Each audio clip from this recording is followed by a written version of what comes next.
Hello, I am Kevin Grady. I was formerly director of Leeds Civic Trust for almost 30 years, from 1987 to 2016. On Wednesdays in February this year, that is 2026, I gave my 19th annual series of Leeds in Your Lunch Hour lectures at Leeds Minster. I was extremely delighted by the large numbers of people who attended each of the lectures. Two of the lectures in particular drew audiences of well over 250 people. The Leeds Civic Trust asked if, after the event, I would record these lectures so that they could be seen by people who were unable to be present at the Minster in February. So what you are about to see is a later recording of the first of the February lunch hour lectures, which was about the granting of Leeds' first municipal charter in 1626. I hope you will enjoy the lecture.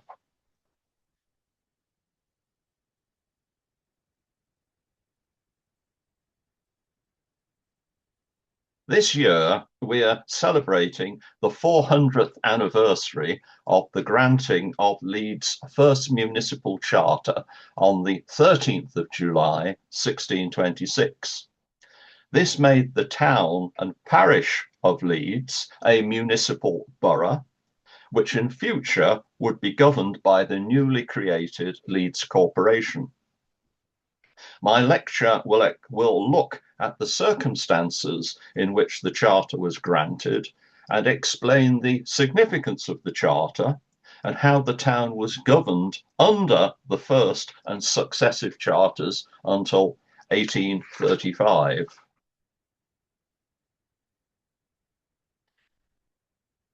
So, what about the context? The name Leeds applied to various geographical areas or entities and jurisdictions. In the Middle Ages, there was the parish of Leeds. It was a very large parish of 36 square miles, which you see on the diagram here. Within that 36 square miles, there was the manor of Leeds. You see it here with a cross indicating where the parish church was. And this was the focus of the parish. But surrounding the manor of Leeds, there were other manors which subsequently became known as the out townships of Leeds. We see them on the plan. It shows the manor of Leeds, and then around it, the manors of Hunslet, Beeston, Armley, Headingley, etc.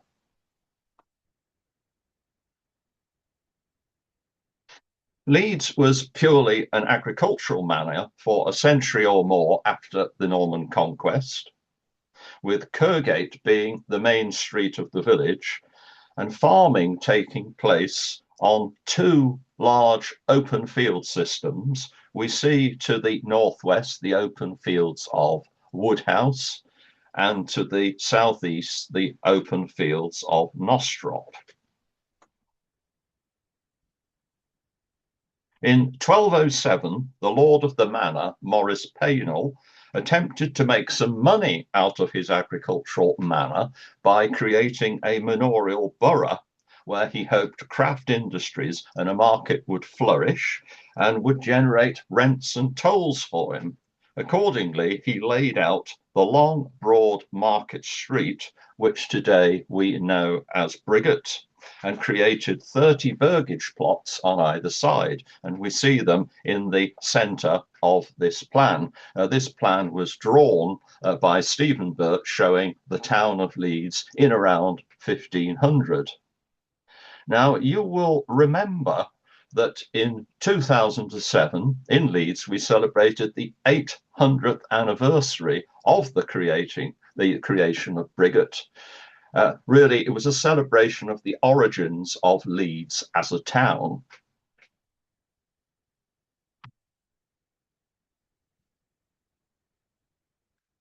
Here we see a part redrawn version of the first ever plan of the town of Leeds, which was drawn in 1560, that is, in the Tudor period.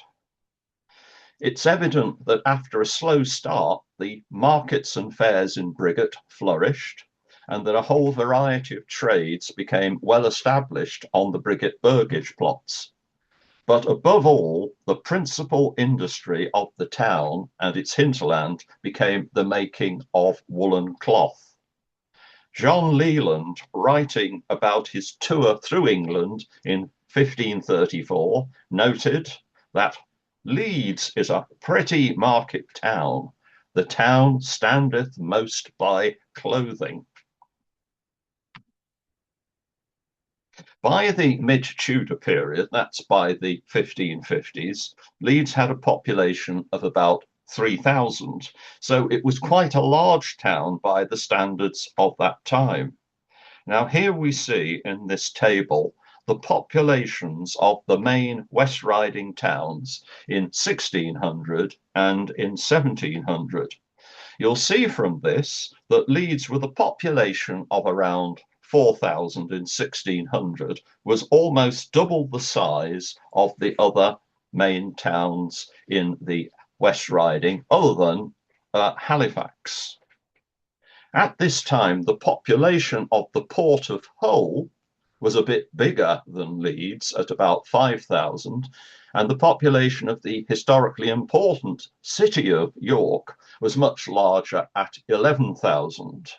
So while these were considerably bigger than Leeds, their total size was dwarfed by London, with a population of over 200,000 in its metropolitan area. Though drawn some 60 years after Leeds was granted its municipal charter, Lodge's prospect of Leeds, which we see here, does give you a good impression of the character of Leeds as an important cloth making and cloth market centre in the late Tudor period. Indeed, on the right-hand side, we see Leeds Parish Church, and in front of it, with the letter 3, we see the cloth market taking place on Leeds Bridge. At that time, many of the properties on Kergate and in other streets in the town were occupied by clothiers. They were weavers of woolen cloth who bought wool, which they dyed and had spun into yarn, and then they wove it into pieces of cloth. Here we see John Pawson's house. He was a clothier who had his house on the south side of Kergate in 1576. It was created, this picture was created by Peter Breers based on the details of the inventory of Pawson's possessions and property when he died in 1576. So we see here his timber-framed house fronting onto Kergate, where he and his family both lived and produced cloth. Behind the house, we see his dye house with the little chimney, and behind that, we see his barn where he would keep his pack horse. And behind that, we see a vegetable plot. And then behind that, we see an area of land on which he kept 2 cows, 3 young oxen, a couple of pigs, and some poultry. So we know all this because this was all mentioned in the inventory drawn up when he died. In this cross-section of his house, again drawn by Peter Breers, we see on the ground floor his parlour and bedroom, which were combined, and then above them the workroom on the upper floor where he made his cloth. Having made a piece of cloth, the cloth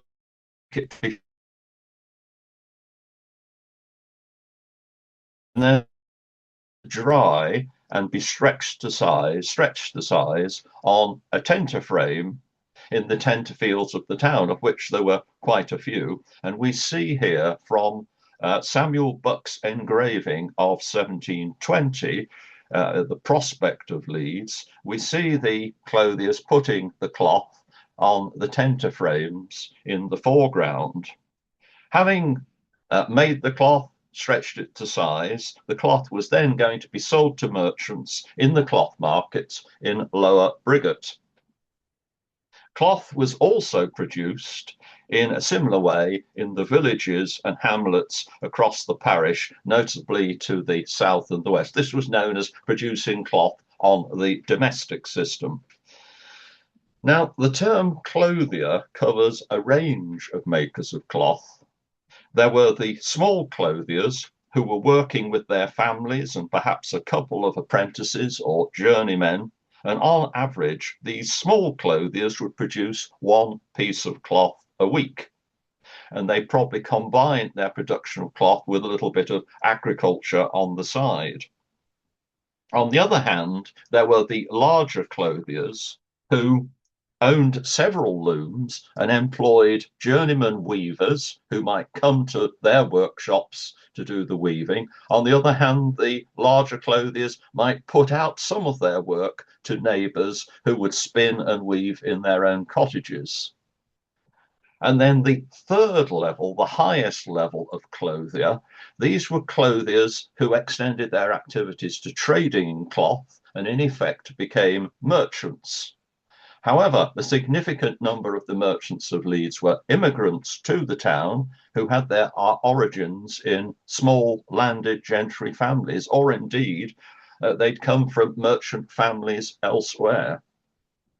By the mid to late Tudor period, the manufacture of cloth in the parish of Leeds and the West Riding had become very substantial, as had Leeds Cloth Market, and a significant merchant community was already emerging in Leeds. So how and by whom was cloth being traded in this period in Yorkshire? York, effectively an inland port on the River Ouse, Beverley and Hull, which we see in this illustration, as a significant seaport served by the Ouse, these three centres had become major producers of cloth in the Middle Ages. Their production of cloth, however, was stifled by guild regulation, while cloth production in the West Riding, on the other hand, flourished free from such regulations and restrictions. And out in the West Riding, there was the advantage of fast-flowing streams to power mills, of course. And there was also cheap food available and cheap fuel. But despite this shift in the location of production from the three towns I've mentioned out into the West Riding, the merchant adventurer community of York had flourished primarily from the sale of cloth, but this time bought in the West Riding, as did the merchant community of Hull. But the rise of a merchant community in Leeds caused major concern. How dare these jumped up people start trading in local cloth on their own account? The Leeds merchants and larger clothiers were now exporting cloth direct to the continent via Hull, or sending their cloth down to London by sea or by packhorse, where it was sold at the annual St. Bartholomew's Fair or at Blackwell Hall. The emergence of the merchants in Leeds and Wakefield brought complaints from the merchants of Hull to Queen Elizabeth's minister Robert Cecil in 1596. Effectively, they were complaining that Leeds and Wakefield merchants used the port of Leeds, but these Leeds merchants didn't have to pay the taxes which the merchant communities in York and Hull had to do.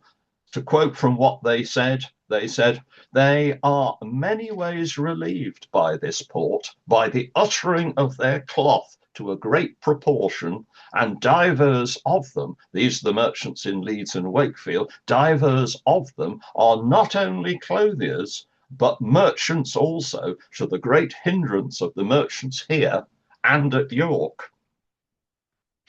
In 1616, Hull merchants complained again about, quote, a set of young adventurers, that is, merchants, that are lately sprung up at Leeds and other places amongst the clothiers, who, at little or no charge, buy and engross as they please, to the great hurt of the inhabitants and merchants of this town.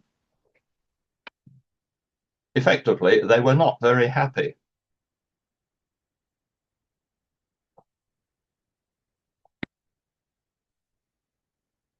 So, what was Leeds like around 1626?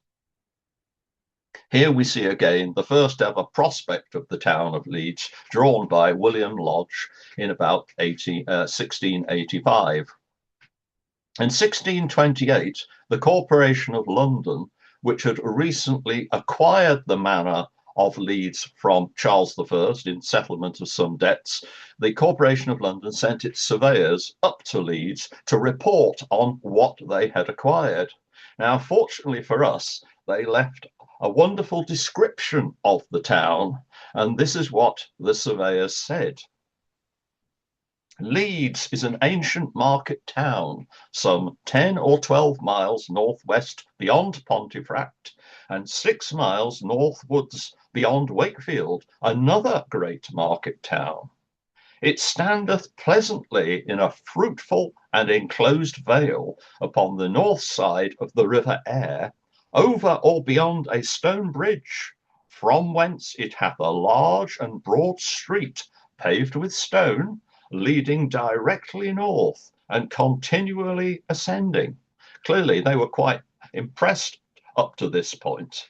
Now, in this next view, here we see that stone bridge, and then we see moving up Briggate through the cloth market and then up to the marketplace.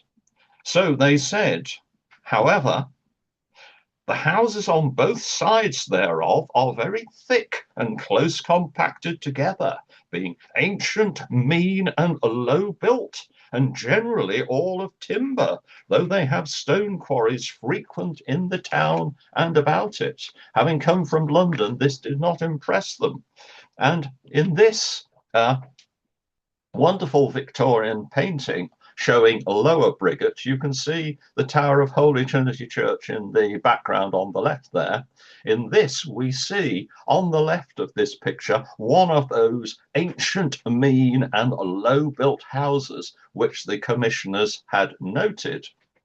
Well, had they gone into a yard adjacent to this, just opposite, now known as Lambert's Yard, they would have seen a somewhat more impressive, but still timber-framed, jettied house in that yard. This is a wonderful picture of it. Indeed, that house is still in Lambert's Yard, although you might find it difficult to get in there to see it. Probably the last surviving timber-framed house in the centre of Leeds. The commissioners then moved further up Briggate. They continued, though they have stone quarries frequent in the town and about it, only some few of the richer sort of the inhabitants have their houses more large and capacious, yet all low and straightened on their backsides. They're talking about the yards behind the houses on the frontages.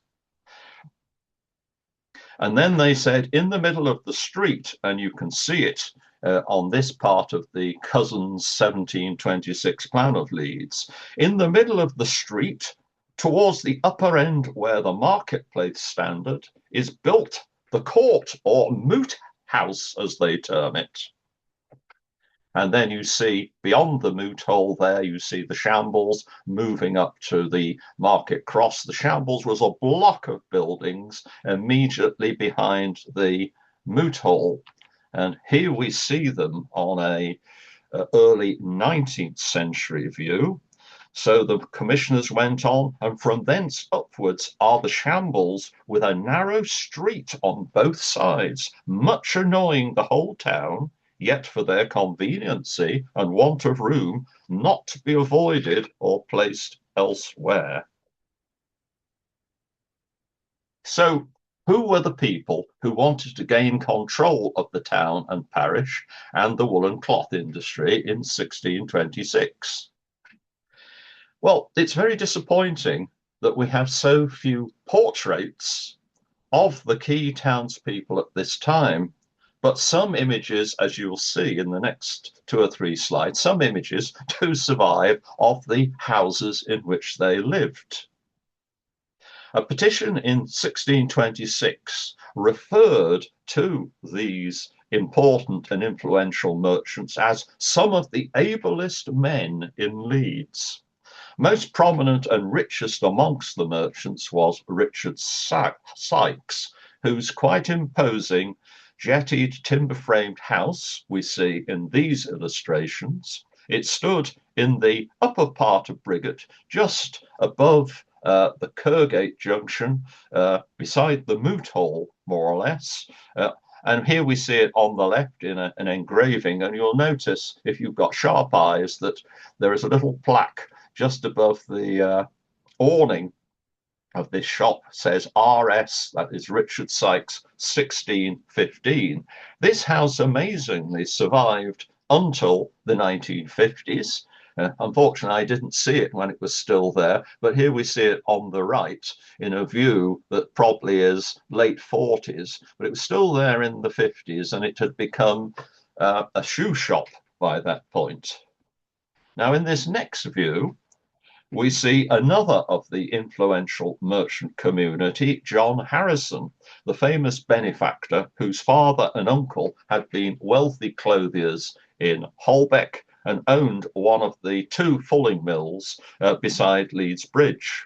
In this next view, we see John Harrison's house on Briggate, much altered from his time, shorn of its jetties. It had been refronted in brick in the 18th century. He had extensive land behind this house, which was built on a Briggate burgage plot.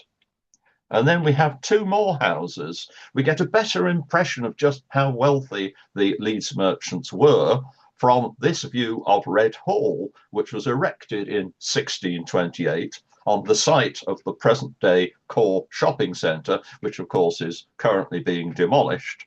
The commissioners were there in time perhaps just to see this house. It was built, as you can see, by Thomas Metcalfe.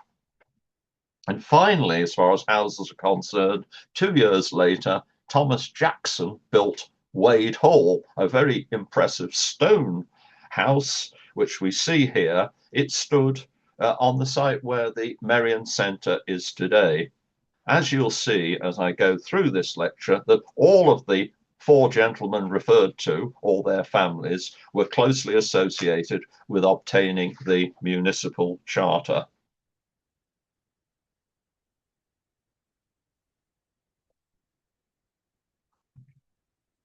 The emerging class of young, adventurous, wealthier clothiers and merchants were frustrated by their lack of influence in the governance of Leeds. Essentially, they felt that Leeds was controlled by outsiders, and their aim was to get control of local affairs in all their aspects.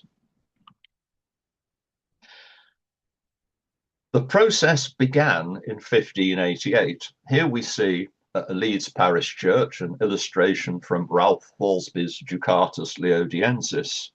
Clearly, the vicar was one of the most influential people in the parish, and townsmen were very unhappy. The fact was that they did not choose the vicar. In fact, the avowson, which was the term given to the right to elect the vicar of Leeds, or appoint him, that was owned by Thomas Culpeper, a gentleman of London, an outsider.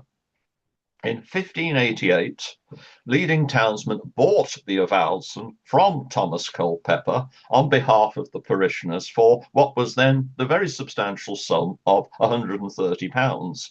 Later, in 1615, the avowson was vested in trustees for the benefit of the parish, and significantly, from our point of view for this lecture, the most senior of the trustees named was Sir John Savile, of whom we'll hear a lot more.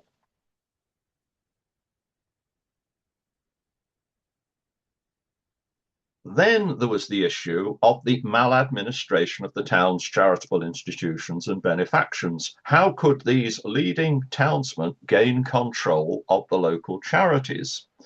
In 1620, senior townsmen petitioned King James to establish a commission to investigate the parish's charities. Sir John Savile, John Kay, Esquire, Alexander Cook, the Vicar of Leeds, and William Lister, probably a curate at the parish church, were appointed, and their findings and recommendations were set out in a document known as the First Decree of Pious Uses, the front page of which we see here.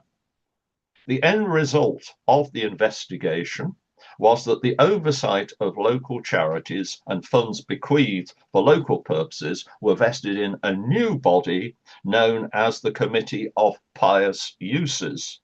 And of course, amongst the members of the new committee were some familiar names. One of these charitable institutions was Leeds Grammar School, which had been founded in 1552. The security provided by the new arrangements for overseeing the local charities encouraged John Harrison to re-endow the school and erect a new schoolhouse, which we see here in 1624. In fact, this building survived well into the 19th century. But what about local government? At this time, the ecclesiastical parish was the basic unit of local government across England. Parish officers administered a whole range of local affairs. There were the church wardens, who were responsible for the maintenance of the fabric of the church, the collection of church rates, and the morals of the parishioners. Then there were the overseers of the poor, who collected the poor rate, relieved the poor, and dealt with vagrants and beggars passing through the parish. Then the roads were repaired under the supervision of the surveyors of highways, while the parish constable was the chief parish official with responsibilities connected with law and order. Now, whilst the leading townsmen would take some of these roles, the major frustration for them was that the principal figures of authority in the neighbourhood were the West Riding Justices of the Peace, outsiders. These were outsiders who were usually members of landed gentry families. Essentially, they were a social class above that of the large clothiers and merchants of Leeds, although, as I've said, some of the merchants in Leeds did have their origins in gentry families. Now, while the church wardens were chosen by the parishioners, the other parish officers were appointed by the justices. As well as administering the criminal law, the justices oversaw poor relief, they fixed wages, they had vagabonds' bonds flogged, they apprenticed children, they decided the paternity of illegitimate children, they regulated the price of corn and other foods, and many other matters. These other matters in the Tudor period and beyond became increasingly associated with the regulation and the conduct of trade and industry. The Leeds merchants and larger clothiers looked enviously across at York and Hull with their municipal corporations and their own justices of the peace. Indeed, those two towns had the status of counties. These were the powers which the senior townsmen of Leeds wanted. The question was, how could they obtain similar powers? In order to do that, they would need to obtain a royal charter of incorporation.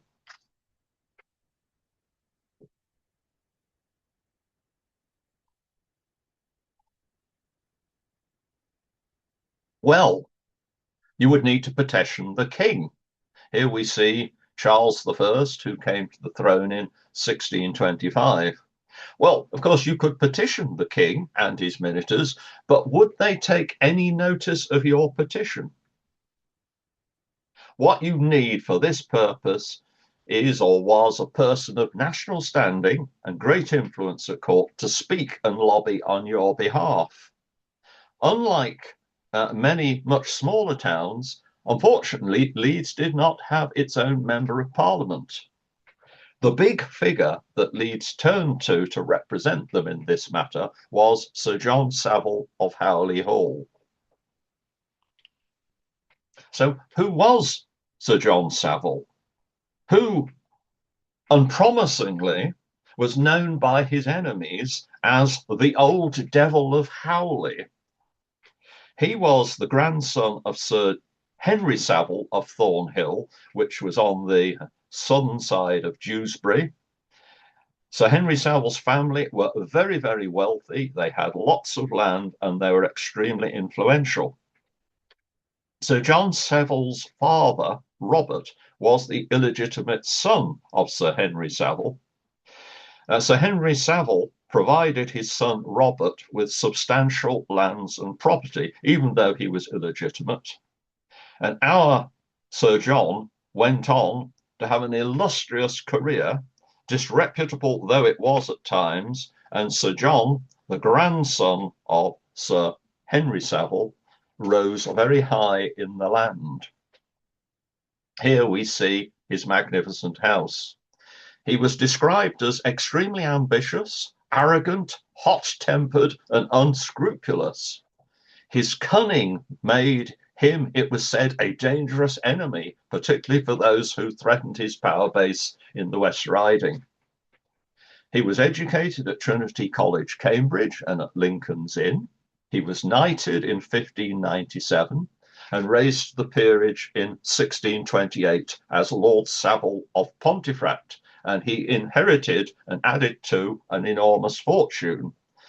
Now, of particular interest of us to those of us who live in Leeds, he inherited much of the Kirkstall Abbey estate, including Kirkstall Forge, and he inherited the manors of Headingley, Bramley, and Armley, and he had extensive lands and property across the West Riding.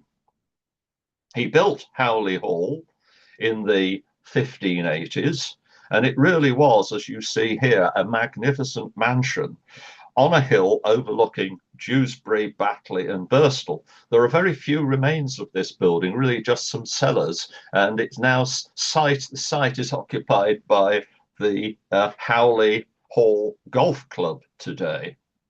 But it was a huge building. It was at least the size of Temple Newsome House. Reputedly, it cost him over £100,000, which is an enormous sum of money at the time. Now, Sir John Savile was the Custos Rotalorum, that is the senior West Riding Justice of the Peace. In 1620, he was Controller of the King's household. He was President of the Council of the North, and he was a Privy Councillor. He became MP for the County of Yorkshire in 1601 and was a notable figure in the House of Commons, where he was regarded as the great champion of the West Riding woolen cloth industry, and particular champion of the larger clothiers.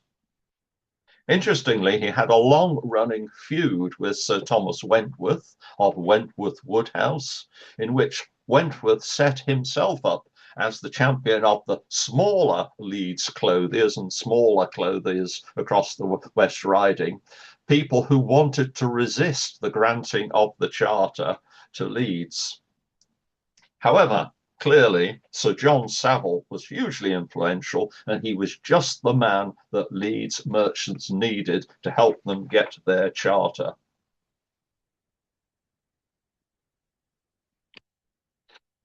So, why did Leeds merchants want the charter? Well, I think I've given you some strong hints already. What benefits would it bring them? Here we see the Charter of Incorporation. In truth, it isn't the original charter, because the original charter disappeared at some point during the Civil War. So this is, in effect, a certified copy of the charter, which was produced in 1646. In essence, apart from the control of local government in Leeds, the Leeds merchants and larger clothiers wanted to be able to control and regulate the production of cloth in the 36 square miles of the parish of Leeds. You can imagine that their business, their reputation, their profits all depended on the clothiers producing broadcloths of a consistently high quality.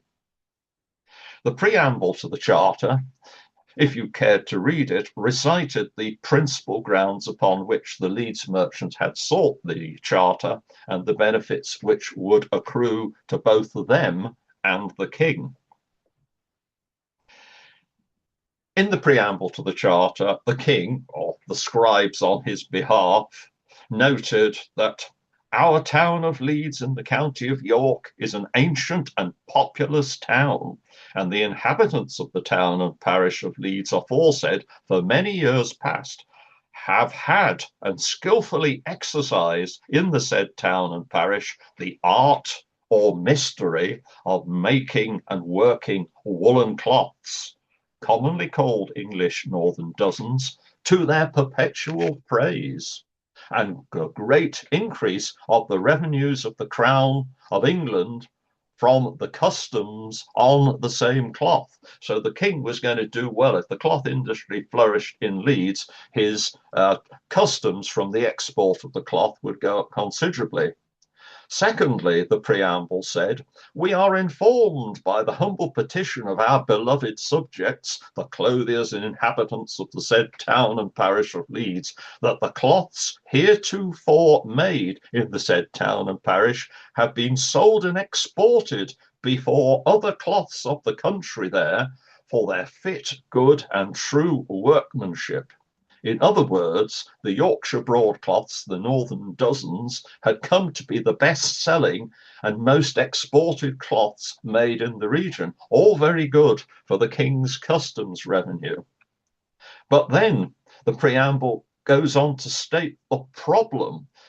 It said, in effect, that the wicked exploitation of the fame and high esteem in which Leeds broadcloths were held was challenged. It said, divers clothiers of the town and parish have begun to make, and as yet endeavour to make, deceptive cloths, and to dye the same with wood called logwood, to the damage and prejudice of us, that is the King, and subversion of the clothiers of the town and parish, and discredit of the inhabitants there. And in short, the King agreed to grant the Charter for the better government of the town and, note, the close regulation of the making of the woolen cloth.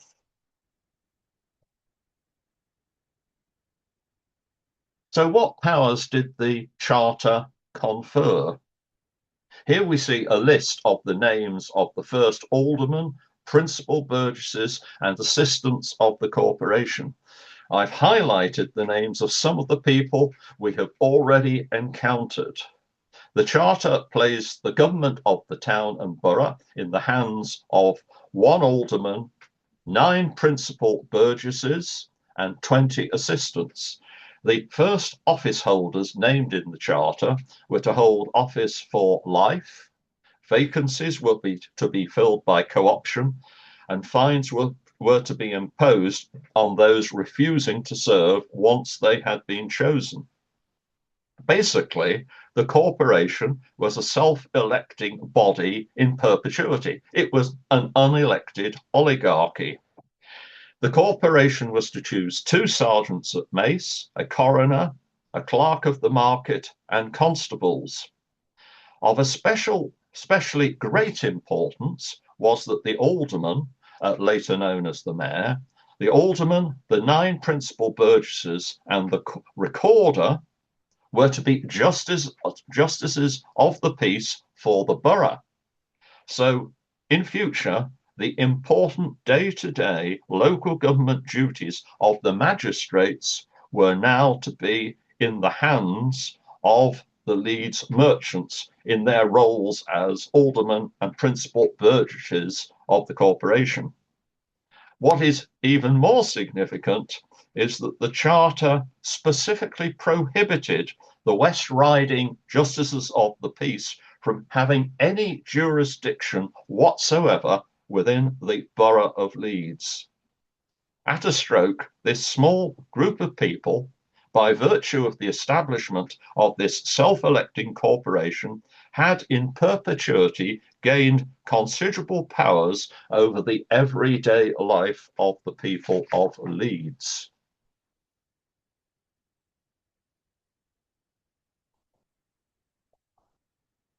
In particular, the Charter empowered the corporation to establish trade guilds or fraternities to which Leeds cloth workers were obliged to belong.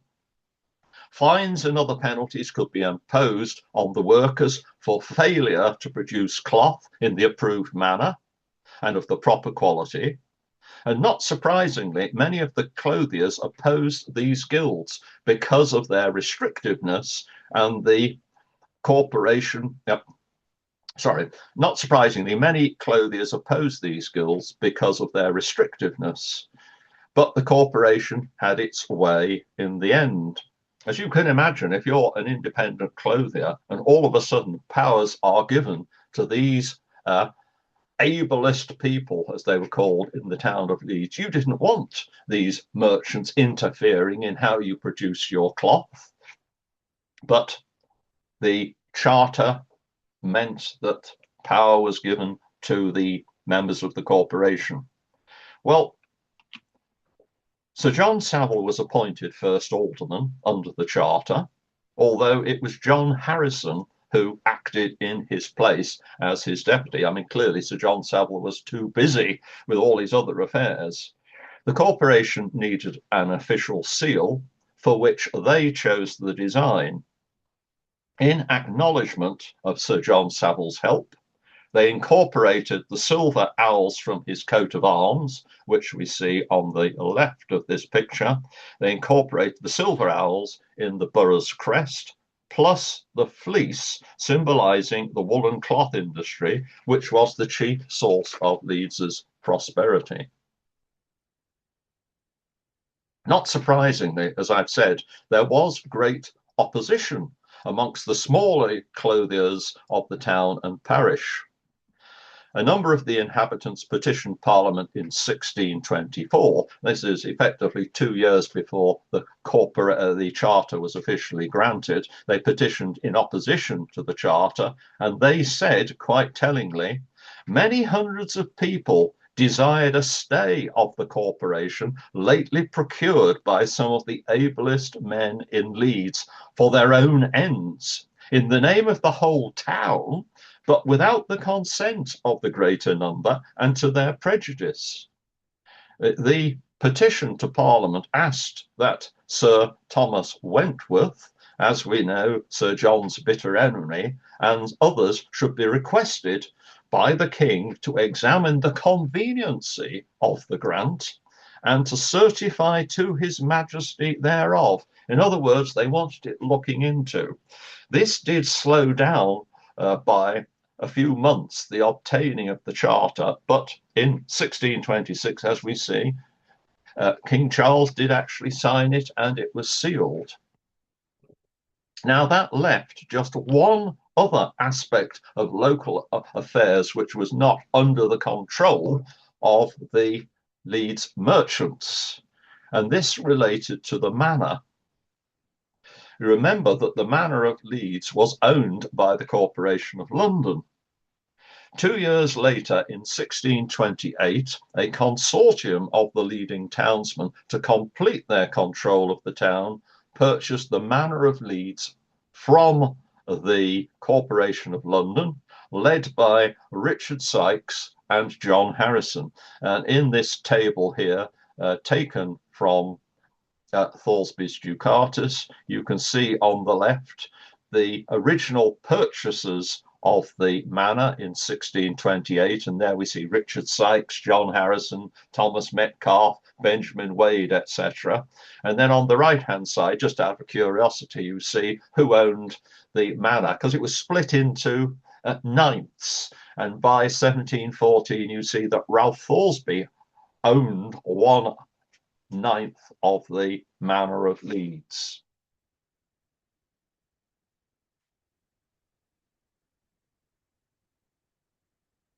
Now, I'll turn very briefly now to the Civil War. In August 1642, King Charles I raised his standard at Nottingham, and his dispute with Parliament had officially turned to war. Now, of course, if you're a Leeds merchant, you've got your charter in 1626. The cloth trade is expanding, cloth making is expanding, everything is going really rather well. And the last thing that you want is disruption of your trade by civil war.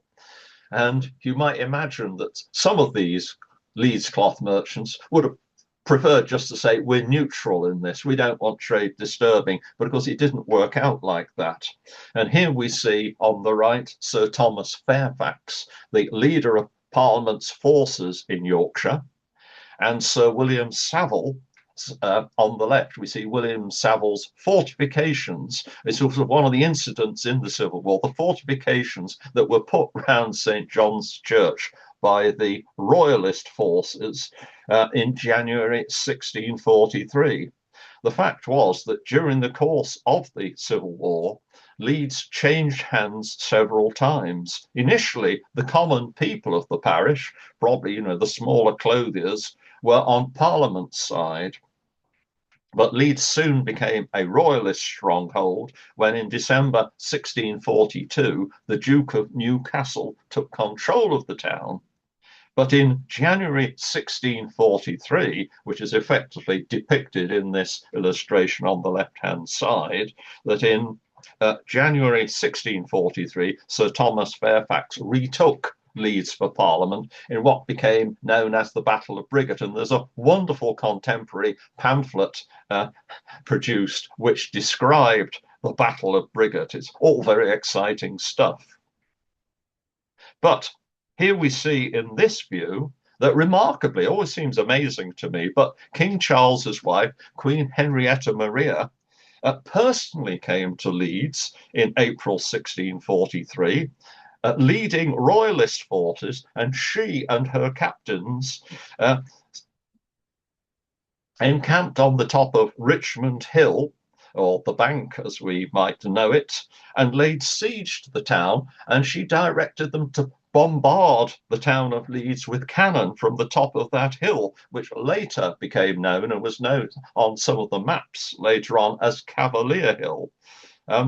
Her efforts, however, were unsuccessful, but by 1644, Leeds was back in royalist hands again. However, Fairfax retook Leeds in April of 1644, and Leeds remained a parliamentary town until the end of the war.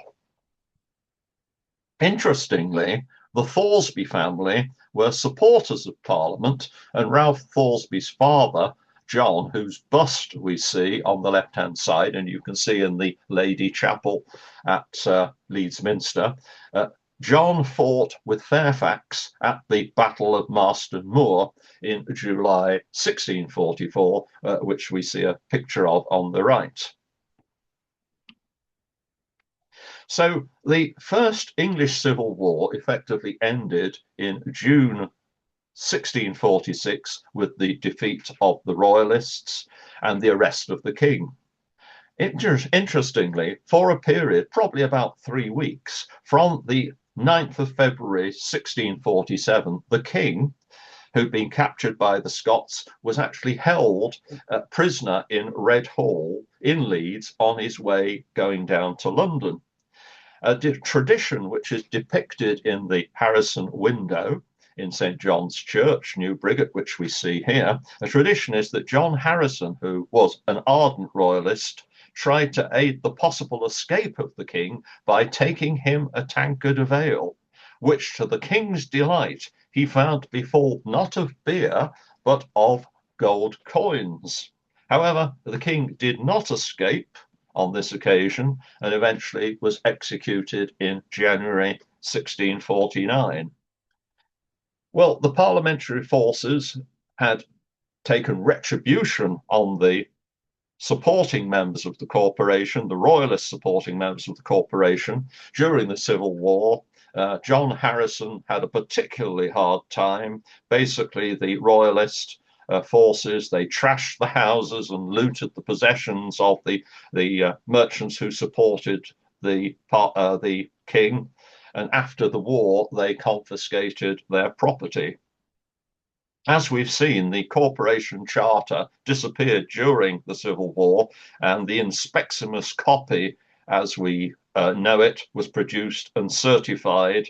And on the basis of that, the corporation was reinstated, but without its royalist members, in December 1646. Well, we jump on a bit.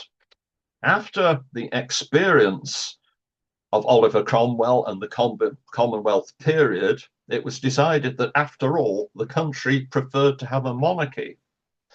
Charles II was restored to the throne, and so Leeds now required a new charter of incorporation. In terms of its membership, it brought back the royalist families thrown out during the Commonwealth period. Well, in order to obtain this second charter, again, the Leeds merchant community required somebody of high status in favour with the new monarch to lead the application for the charter. The person they chose to do this was Captain Thomas Danby of Farnley, that is Farnley in Leeds, as opposed to Farnley in Wharfdale. Unfortunately, again, we don't have a portrait of Thomas Danby, so we must content ourselves with this sketch made by Samuel Buck in the 1720s of Thomas Danby's home at Farnley Hall. Now, the Danby family had held property in Leeds since the 15th century, and our Captain Thomas Danby was reckoned to have an income of £2,000 a year, so he had a lovely house and he had lots of money. Now, his father, also a Thomas Danby, had had an influential career as a Justice of the Peace and MP, and as Deputy Lieutenant of the County of Yorkshire.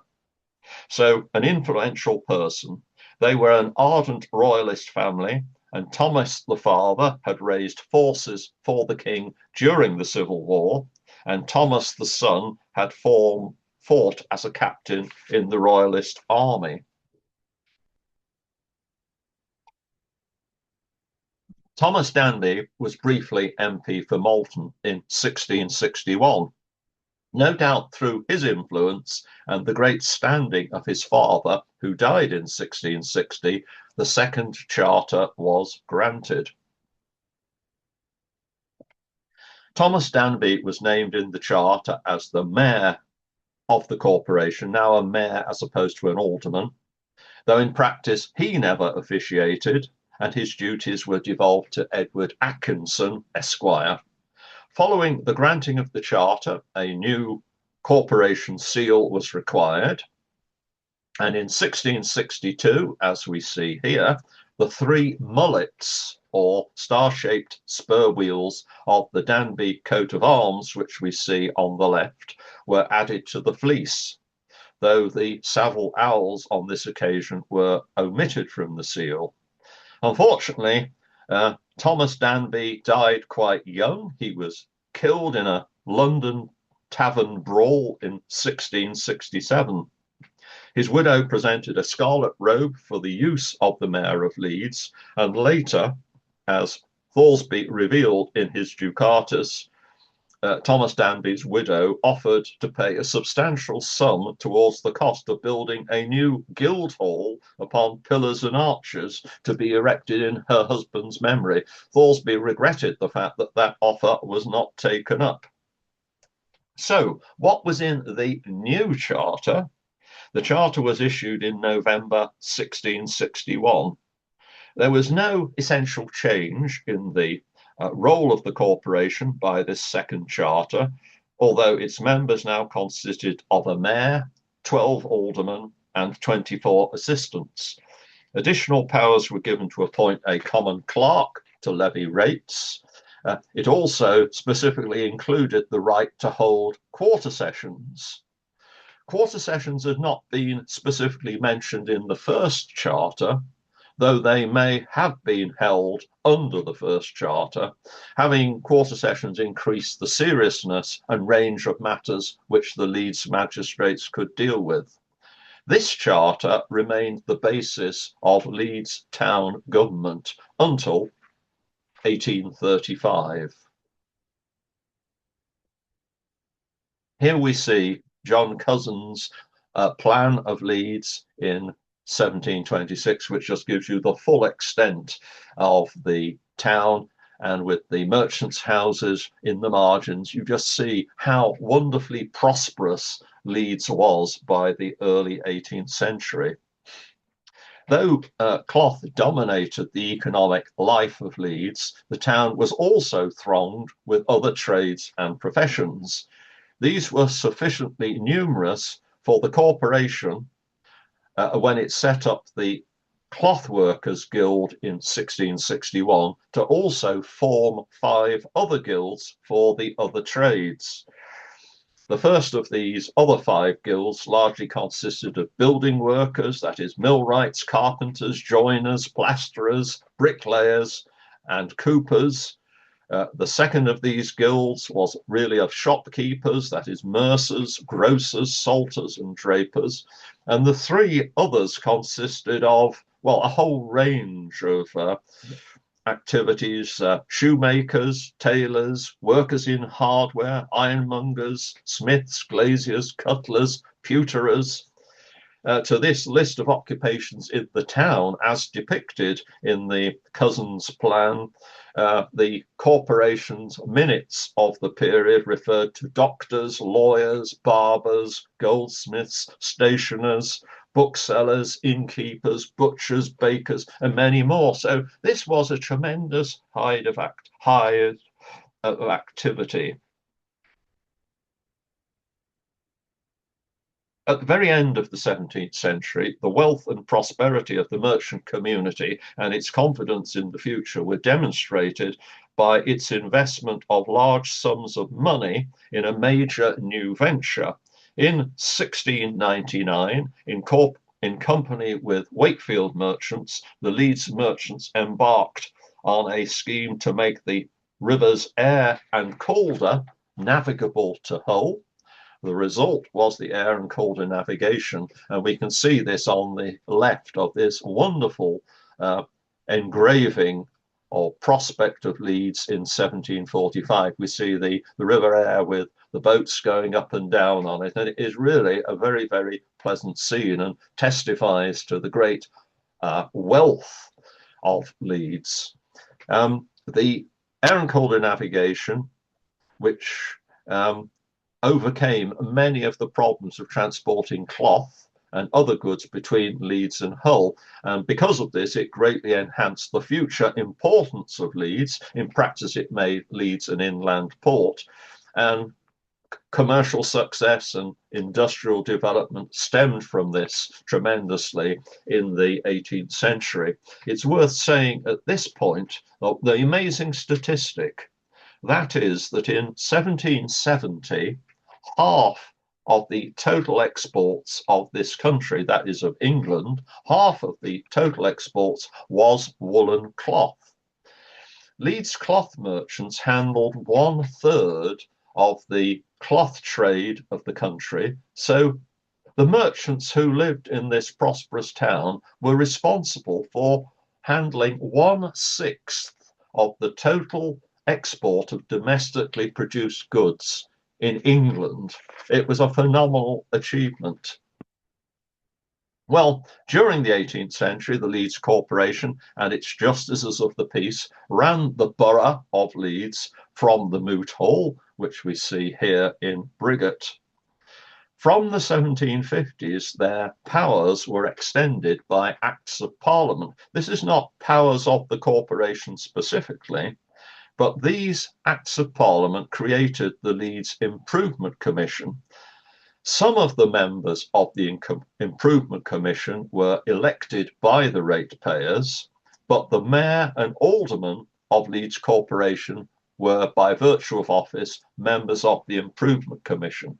So the corporation could go on, but in effect have these additional powers, and this affected regulating the streets, paving the streets, lighting the streets, things to do with improving water supply, and so on. So this is how the government of the town could develop to some degree, both by the corporation charter and these local acts of parliament.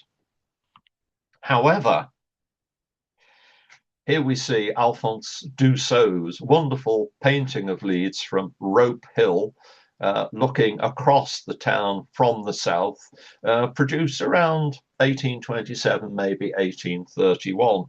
By the 1830s, Leeds had become a much larger and, in practice, industrial town, but it was being governed by an unelected corporation. Now, quite clearly, by this period, this was unsatisfactory, to say the least. It was unacceptable to the townspeople of Leeds that eventually they were governed by an unelected oligarchy. By the Municipal Corporations Act of 1835, Leeds Corporation, along with town corporations across the country, was abolished and replaced by a reformed corporation, as it was known. This corporation was elected by the ratepayers of the borough. Accordingly, a new corporation seal and coat of arms was needed, and here we see it. Now, what happened in the next 190 years must be the subject of a future lecture. That is, what happened in terms of local government. In this seal, we see both the Danby mullets and the Savile owls depicted. Happily, the city's present-day coat of arms retains the fleece and the Savile owls and the Danby stars. And it is a wonderful reminder of the story of the municipal government of Leeds, which has extended now for 400 years. Well, thank you very much for watching. I hope you've enjoyed the lecture and feel you know much more now about the Municipal Charter of 1626.